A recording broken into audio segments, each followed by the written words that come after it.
Welcome to Future Customer Value, where global thought leaders share their career-defining moments. Welcome to the latest episode of Future Customer Value. Today, I have a special guest, Nabeth Moore, based out of Paris. Sue, welcome to the show. Thank you, Saga. I'm really pleased to be here. Likewise, excited to chat with you today.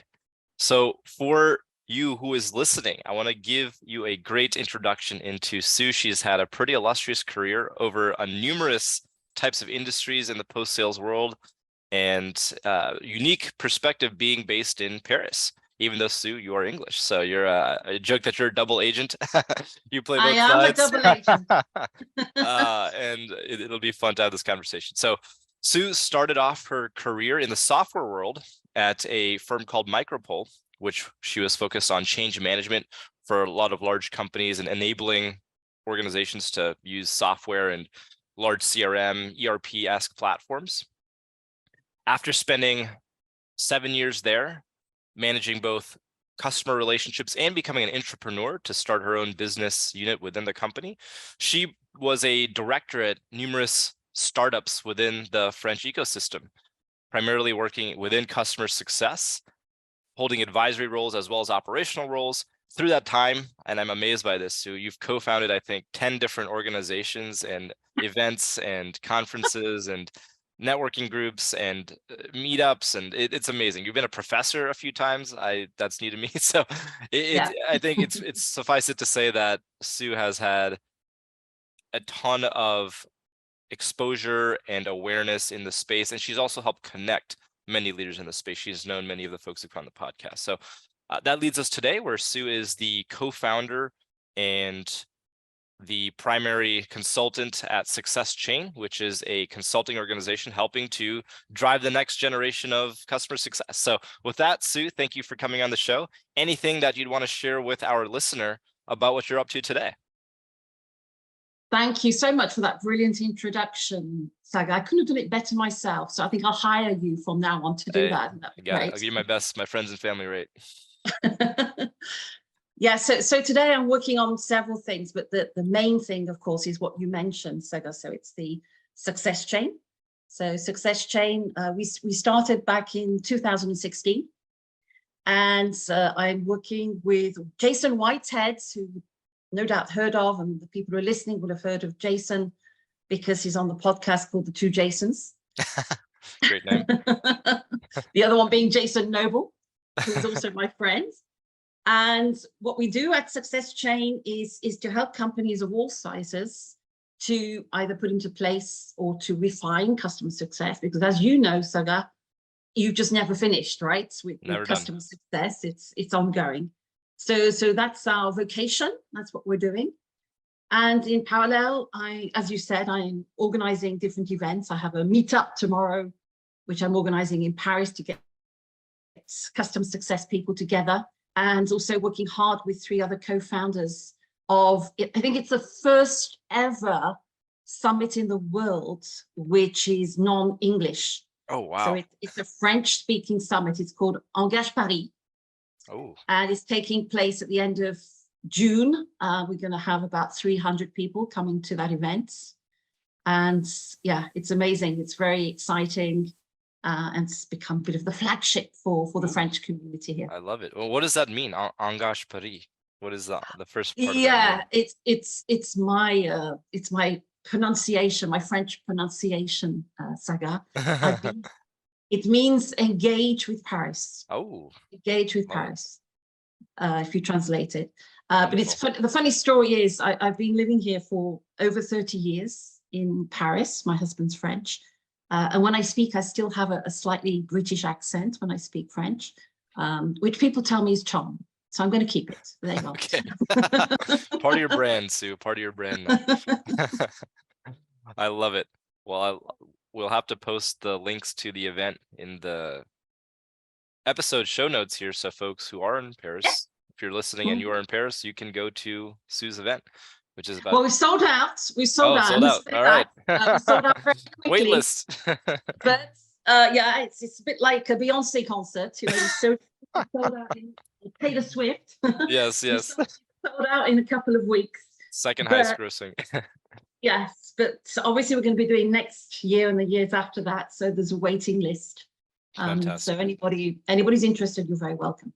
All right. Well, let's keep tabs on that for next year. Mhm. Awesome. This podcast is brought to you by Foresight, a full-service value realization platform designed to help you unlock growth in every single account.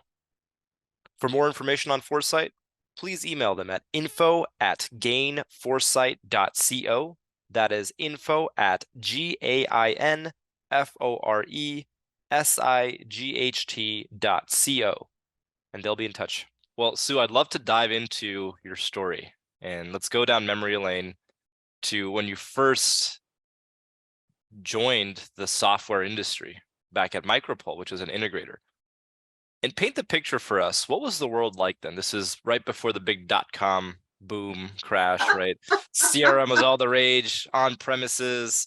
We had Siebel and Oracle, and this is Salesforce was coming up into its heyday. I know there's a bunch of other systems, but what was the world like within software when you were at Micropole, and what were you doing? What was your role there?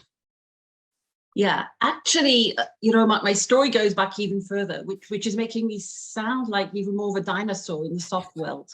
Seasoned. Yes, That's I the think word. you were being polite there, so thank you very much. My story goes back to 25 years in software, actually. So it was even before I started Micropole. And back in those days, it makes me sound ancient, back in the days.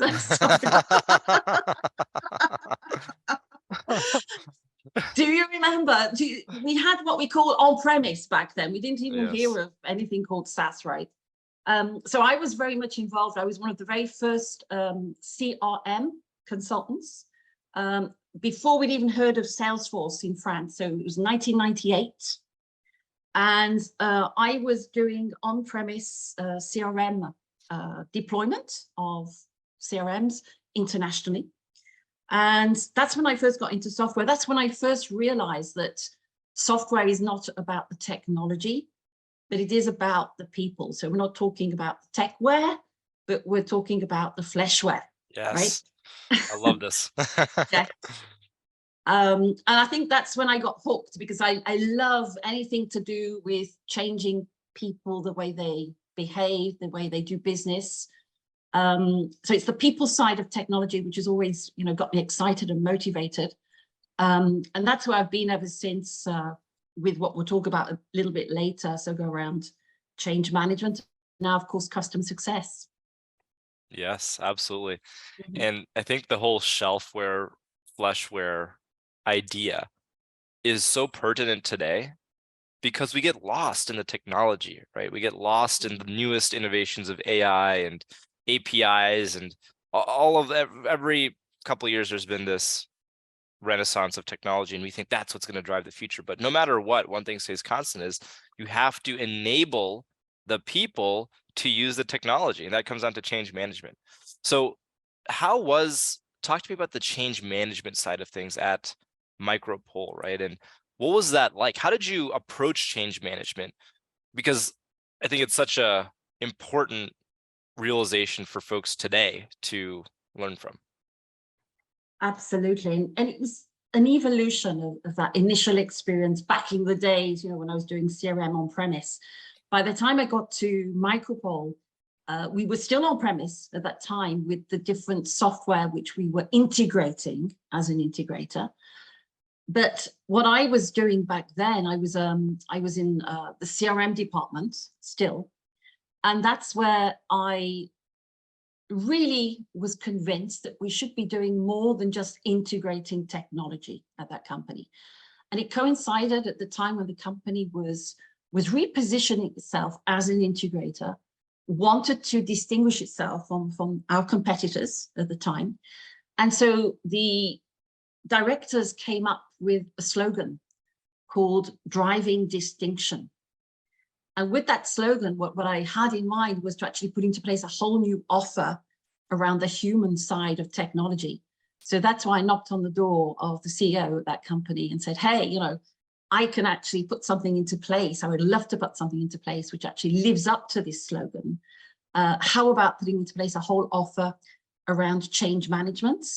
And I didn't know how to pronounce what I wanted to say around customer success, because back in those days, we never heard the term customer success in France, at least. It probably had already been invented in the US, but certainly not here in France. So I coined a whole new offer, which at that time, I spent several months trying to find a name for. I eventually called it the BBC, which was Yes. which had absolutely nothing to do with Top Gear or Doctor Who, but it was an acronym for boosting business change, and which encapsulated this whole idea of change management around technology, but also all the elements which we now know in hindsight now around customer success. So driving value, how to make sure that you accelerate adoption, how to make sure that the stakeholders are involved in driving their own change management. So all those elements were involved in this offer. I became an entrepreneur at that company and created an offer which we generated, I think it was like 1 million in euros within 1 year. Wow. And had a team of, they were kind of a hybrid change management, customer success manager. They were 2 in 1. And that's what we did. And that's really I would say, the beginning of my days of customer success before I actually got the title customer success. Wow. That, and I think as you're talking about this, something I was digesting isn't that what customer success really is? At the mid-market enterprise level, right? At the lower end of the market, that's a different world. But if you're spending 50K, 100K, 6-7 figures, euros, dollars on a software, what you need as a consultant, you need change management. You need to learn how your business needs to adapt to best leverage the investment that the company is making. And if you're helping to drive the change effectively, then success will be a natural byproduct. So I think it's we say change management, but it's almost a word that's thrown around today. And yeah, I don't think we're building those capabilities in-house as well as we should be, but that's what it's all about. And I'm curious, digging a bit deeper into that, how did you, in that driving distinction era at the company, when you were driving the BBC, right? I love that. What was some of the psychological and philosophical shifts that you had to instill in this tech-centric organization? A lot of, as you call them, tech guys, tech geeks, right? Who were integrating things, and they were developers, which is so critical. But how did you layer on the human side of it to get the organization to start to align to change management, not just integrations?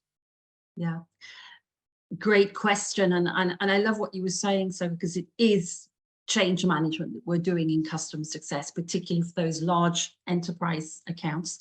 It's what we should be doing. But to come to your specific question about what I did to try and make sure that change happened at that company, I did my own internal change management at that company to move that mindset. And to do that, it took me several months to make that shift. So I started by interviewing all the salespeople at that company to really understand, what is their current pitch around what we were selling, what was the value of what we were selling, to really understand where we're coming from in order to know where to go to in the future. So the value at that time was really pitching about, the 2 values were respecting the customer's budget of their investment in doing the integration and respecting the timeline for the integration. So those were the 2 main concerns of the people, our customers, the companies who were investing in what we were doing. So I said, well, why don't we go beyond just the go live and start thinking about value of investing in either CRM or an MDM or business intelligence tool, whatever it is that we're deploying as software, so that we can actually measure that there's a business gain after the investment. And if we can sell that on top and in parallel to what we're selling already, doing the technical side, we have a human layer as well as the technical layer. Would you be able to sell that, do you think, if I gave you the tools and the pitch and the communication to be able to sell that? Because that would have a fabulous margin, for you as a salesperson. It would be an add-on for you as a salesperson. And it would also mean that we'd be really distinguishing our offer, and the customers who are choosing our company compared to another company would have a long-term story to tell about the value that they have obtained as a consequence of doing this integration, rather than just saying, oh yes, well, they did a great job respecting the time and budget. So that was also the possibility not only to increase their margins with add-ons at the beginning, at the closure, but also to make sure we had upsell and cross-sell going forward over time with add-ons around change management and customer success. Wow. Back then, that was like 15 years ago. Nobody else was doing that then on the market, in terms of, we had other competitors who were integrators like ourselves, who had obviously on their website, they talked about change management, but they weren't actually doing change management in this way. Got it. And what was the customer experience like? So if you could walk us down the path of a particular customer where you had successful change management, salesperson sold it, your team got involved, delivered that. What was an example of a change that happened? Because I want our listener to feel that, right? What does change actually look like? It's so easy to paint a nice fluffy picture, but it really is a tangible, workflow change. It is. And it's something which takes a lot of effort to make things happen, to make the magic happen, right? It's not just saying, right, let's press on the function and feature and everything will be hunky-dory, right?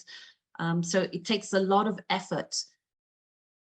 One of the examples that I really like, it's a success story of a company that we were partnering with, is, and this is where it really anchors the importance of change management, to have somebody who is legitimate, so a sponsor, for example, who is really orchestrating what is happening on the field with the people who are in the team.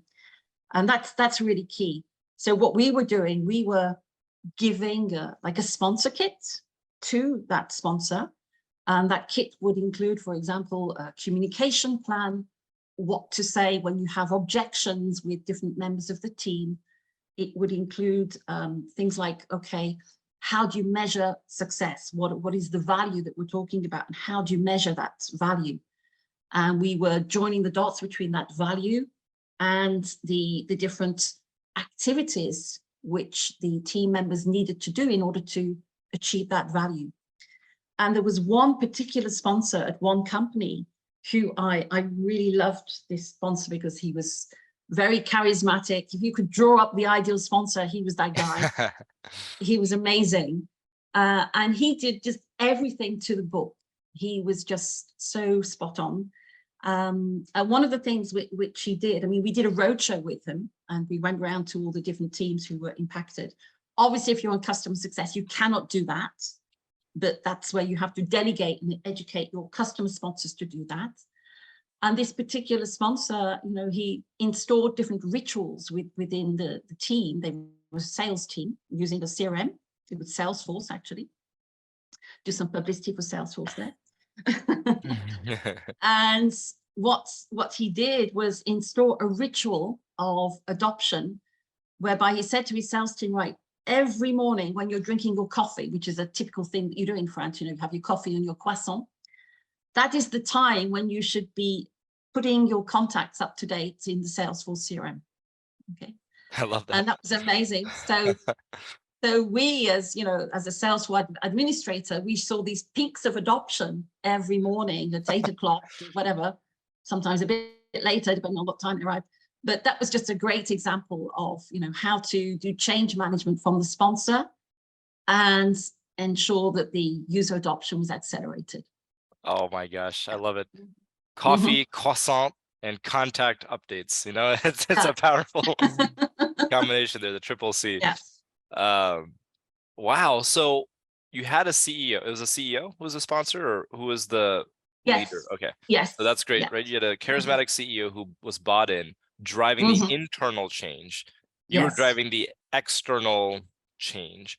And I think that's a big point here, is that change management success looks like this. You need two dimensions. You need the internal and the external. You as an individual working at an organization, driving a change at another organization, can't do it alone. You need to have that anchor point, as you said.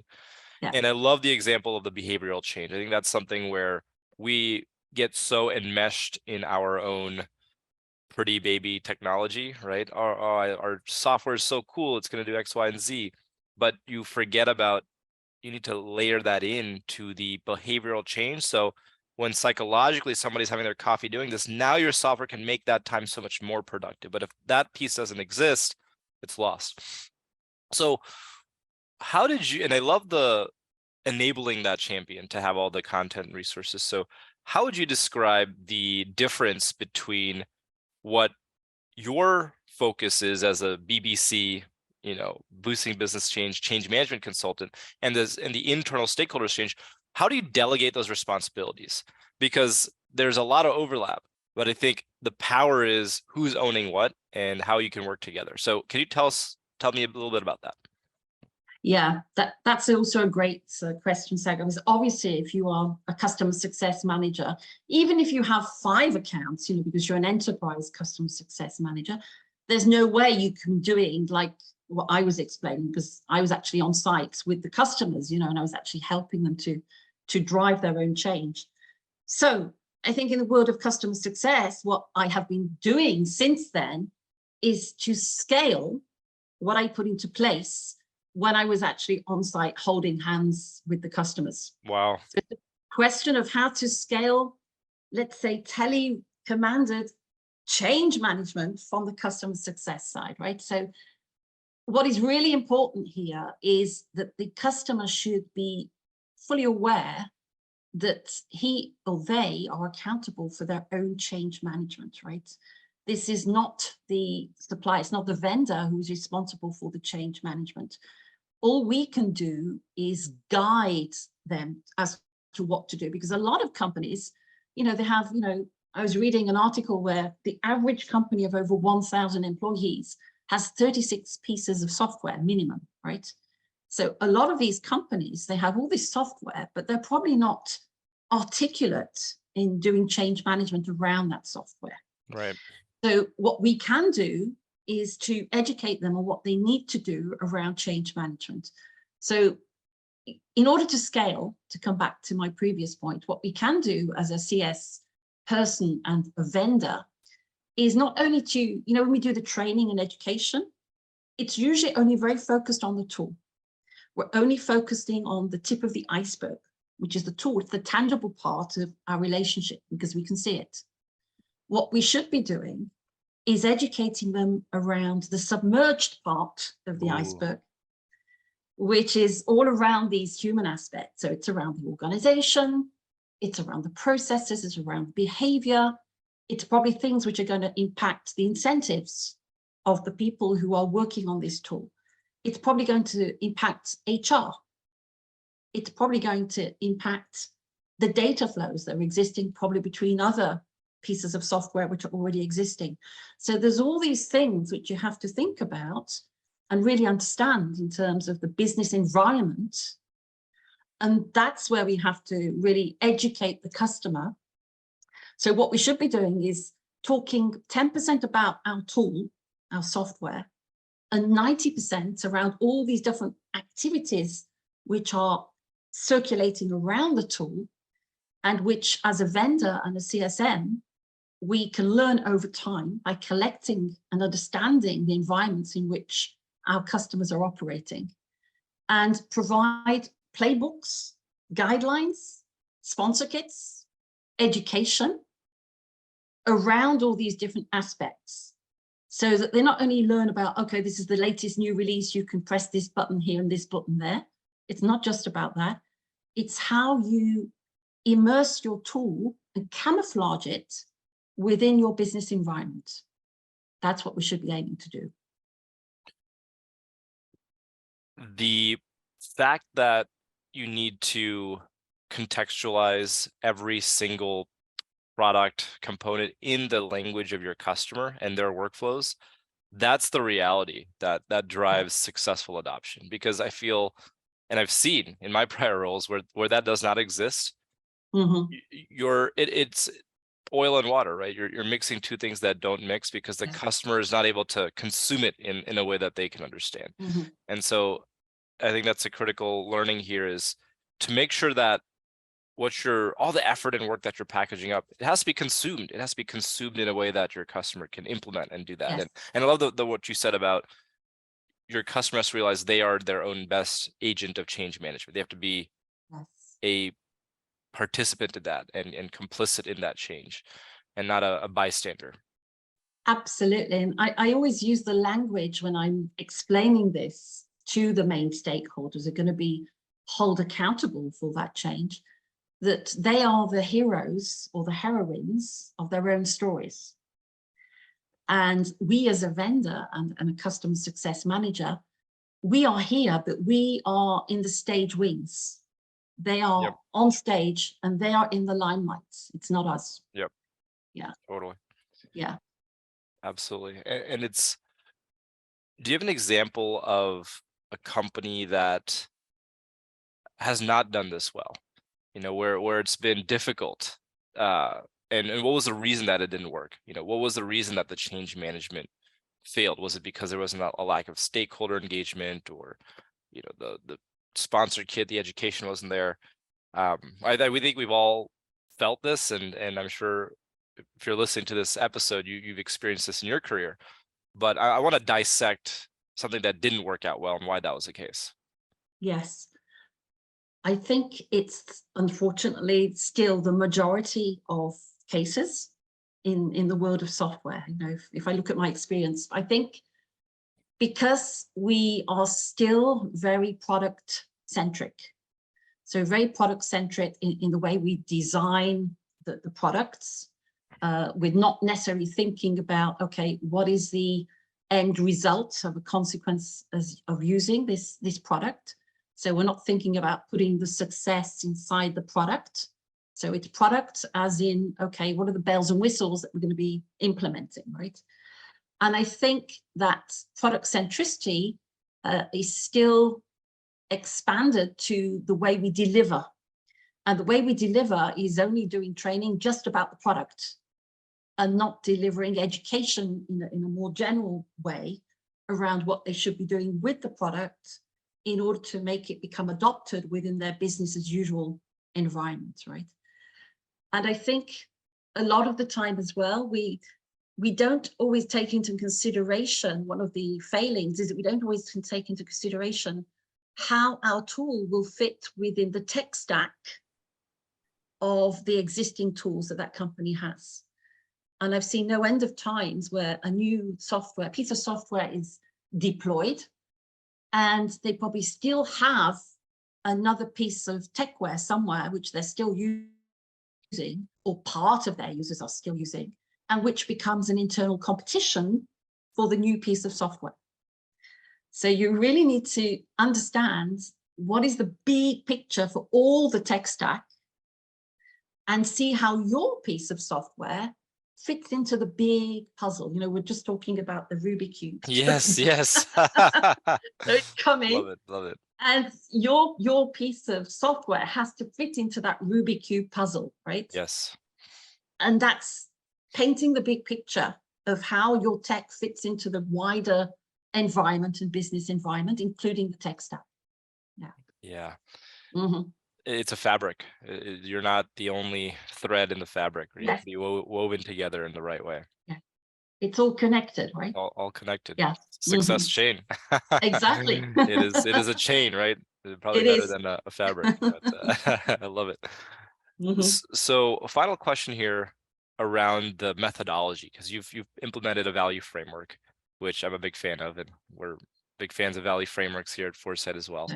Mm-hmm. But I love what you have put together around the AMPM methodology, which is the activity management, performance management, because it really puts into words the user workflows and the behaviors that the buyer of technology has. So Yes. can you talk to us about an example of that in a real world example, right? And I know you have the example of how you can apply that to losing weight or exercise, that sort of thing. So I think, what is the AMPM methodology?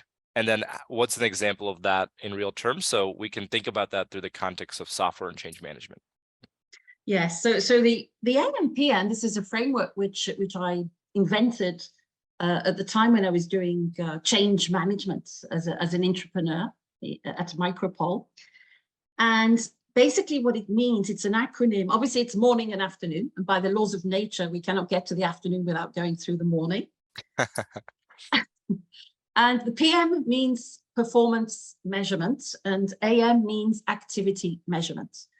And basically, it's a very simple framework, which means that in front of any customer success context, change management context, we need to understand what are the performance measurements which the customer who has invested in your software wants to achieve.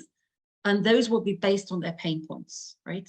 So if you're selling Salesforce or you're selling any CRM, for example, then the pain points will typically be how to increase the conversion rate.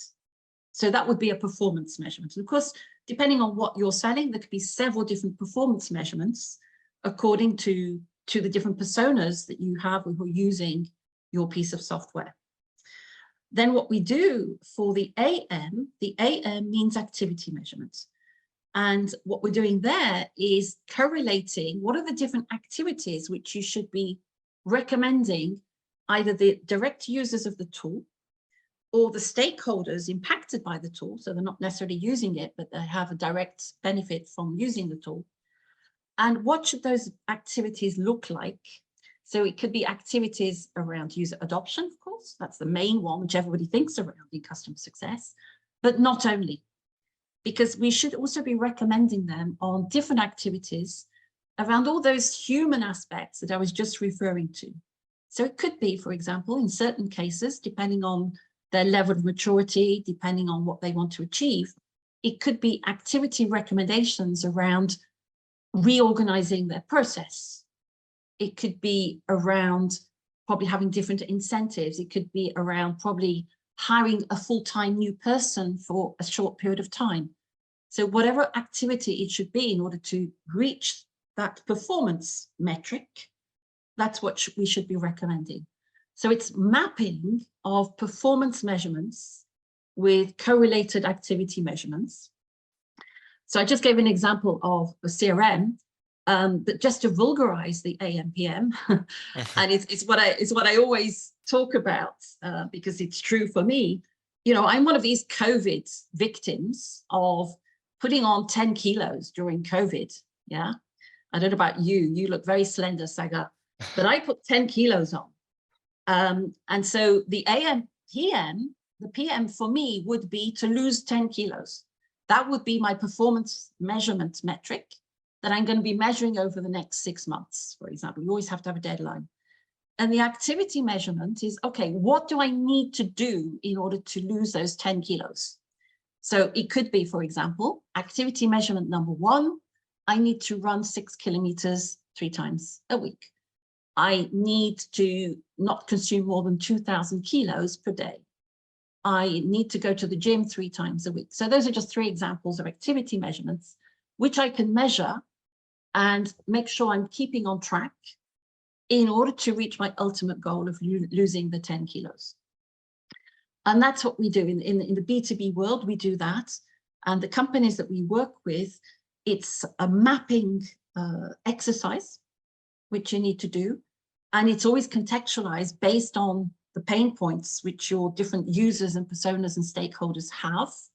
And you need to do this together. It's usually an exercise which is a collaborative exercise, not just for CS folks, but it's everybody who should be involved, from marketing, sales, the product. Everybody should really get their hands stuck in on this and come up with this matrix of AMPM metrics. And I love how it all maps to what the customer values. And in that example, it's losing weight. Another example, it might be adopting a platform. Another example might be, I need to generate more deals if it's a CRM, right? I need to increase my conversion rate. So the performance measurement aligns really well to what the customer perceives to be their biggest need, what they are trying to get value out of.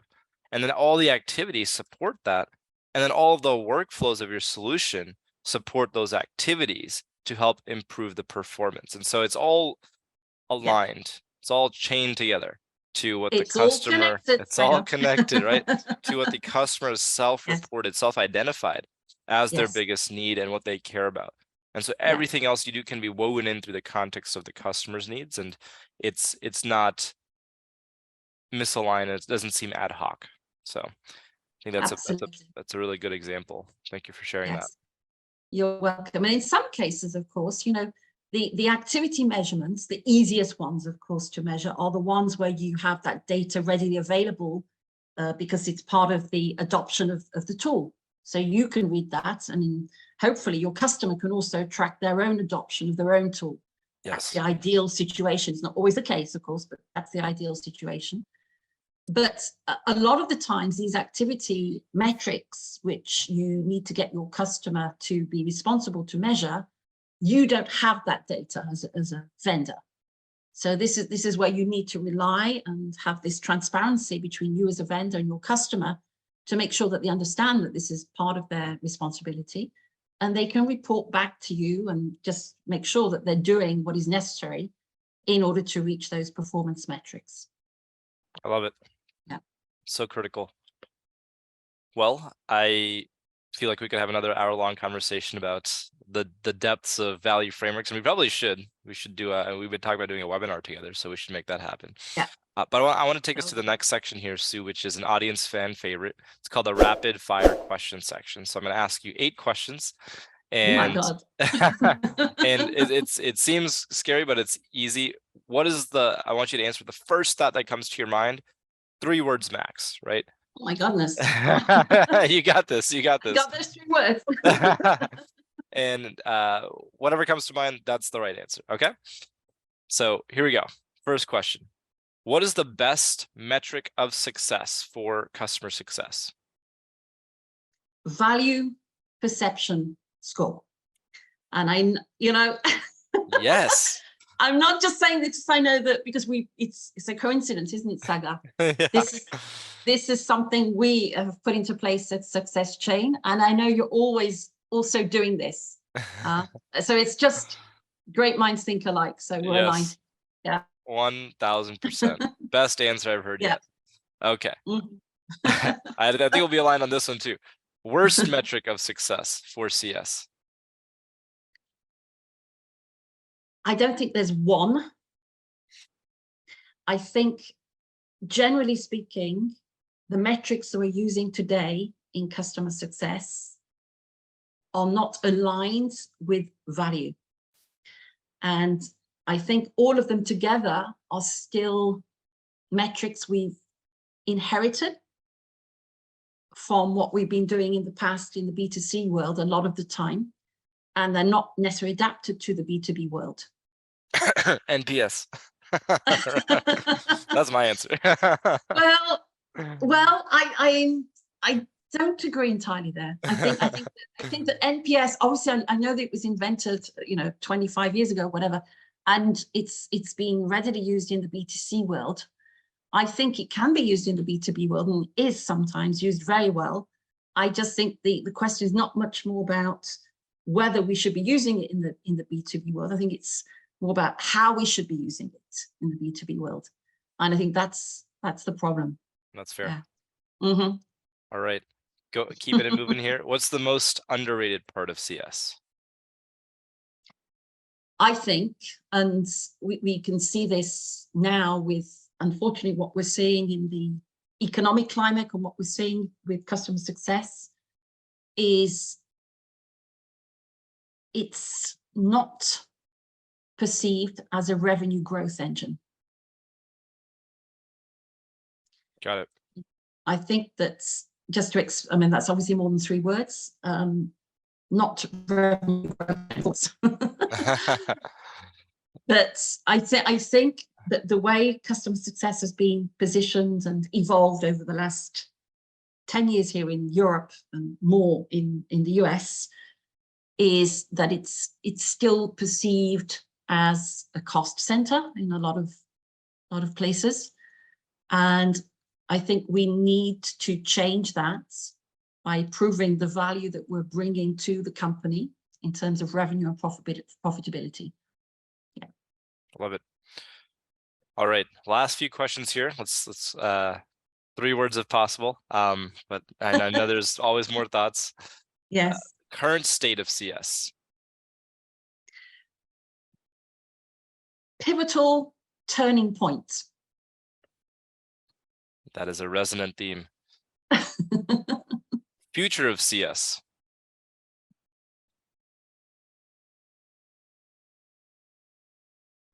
I'll have to do this in all 3 words. That's okay.